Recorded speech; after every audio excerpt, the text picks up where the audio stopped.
নির্বাচনটা কিন্তু শুধু আইন শৃঙ্খলা বাহিনীর উপর নির্ভর করে না, এটার কতগুলি স্টেক হোল্ডার রয়ে গেছে।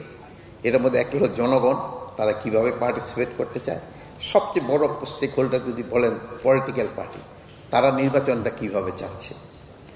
দেন আছে ইলেকশন কমিশন, তারপরে আছে প্রশাসন, তারপরে আছে আমাদের আইন শৃঙ্খলা বাহিনী। এখন সবাই সহযোগিতা ছাড়া একটা কিন্তু সুস্থ এবং শান্তিপূর্ণ এবং আমাদের মাননীয় প্রধান উপদেষ্টা যা আসা একটা উৎসবমুখর নির্বাচন, এটা কিন্তু সম্ভব হয় না।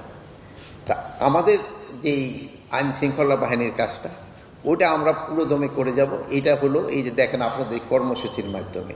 আর একটা দেখেন যে আমরা অলরেডি কিন্তু মাস্টার ট্রেনারদের কিন্তু আমরা ট্রেনিং সম্পন্ন করতে পেরেছি, এবং আমরা আশা করব যে এই নির্বাচন, যে ফেব্রুয়ারি মাসে যে নির্বাচনটা হবে, এটা যেন শান্তিপূর্ণ এবং উৎসবমুখর পরিবেশে হয়।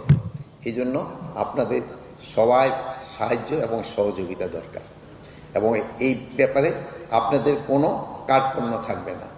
আর আপনারা এই 14, 18, 24 নির্বাচন ওইটা মাথা থেকে মুছে ফেলবেন।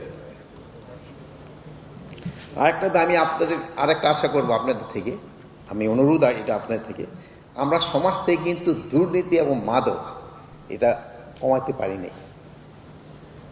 এটা যদি আপনারা একটু সহযোগিতা করেন, আমরা যদি সহযোগিতা করি, তো কিন্তু এটা আমরা হয়তো সমাজ থেকে আমরা কমাতে পারব। যদিও আমাদের সময় খুব একটা নাই, আমরা কিন্তু সেকেন্ড স্টেপে চলে গেছি, আমরা ইলেকশন মডিউলে কিন্তু এখন চলে গেছি। তারপরেও কিন্তু ইলেকশনের সাথে সাথে কিন্তু এই জিনিসটার দিকে আপনাদের একটু খেয়াল রাখতে হবে। যেমন আপনারা ইচ্ছা করলে যে পারেন না তা না, যেমন ধরেন এই যে সিলেকশন, এই আমাদের সবসময় বলতো যে এই নির্বাচন আমরা যে করি, কি জানি বলে, এই যে রিক্রুটমেন্টটা, এইবার কিন্তু আপনারা জাতিরে দেখাই দিচ্ছেন যে পুলিশ একটা ফেয়ার রিক্রুটমেন্ট করতে পারে। এটার ভেতরে এই যে আমাদের সাংবাদিক ভাইয়েরা আছে, এরা কিন্তু অনেক সময় ছোটোখাটো জিনিস অনেক কিছু বলে, কিন্তু এইবার কিন্তু নির্বাচন এই রিক্রুটমেন্ট সম্বন্ধে তারা কিন্তু কোনো কিছু বলতে পারে নাই। এখন হয়তো আমি বলার পরে আবার হয়তো ছোটোখাটো দোষ বের করবে কিনা আমি জানি না, কিন্তু এতদিন কিন্তু আপনারা বলতে পারেন নাই। আমাদের এই রিক্রুটমেন্টটা কিন্তু একেবারে ফেয়ার হয়েছে। আমি আইজি সবার সামনে দাঁড়িয়ে বলতে পারি, আমি একটা রিক্রুটমেন্টের জন্য আইজি বা কারো কাছে কিন্তু একটা নামও দিইনি। অনেকে বলে একটা নামও কিন্তু আমাদের উপদেষ্টারও দেয় নাই, আমাদের মন্ত্রণালয় থেকে কেউ দেয় নাই। এই জন্য আপনারা কিন্তু রিক্রুটমেন্টটা খুব ভালোভাবে করতে পারছেন।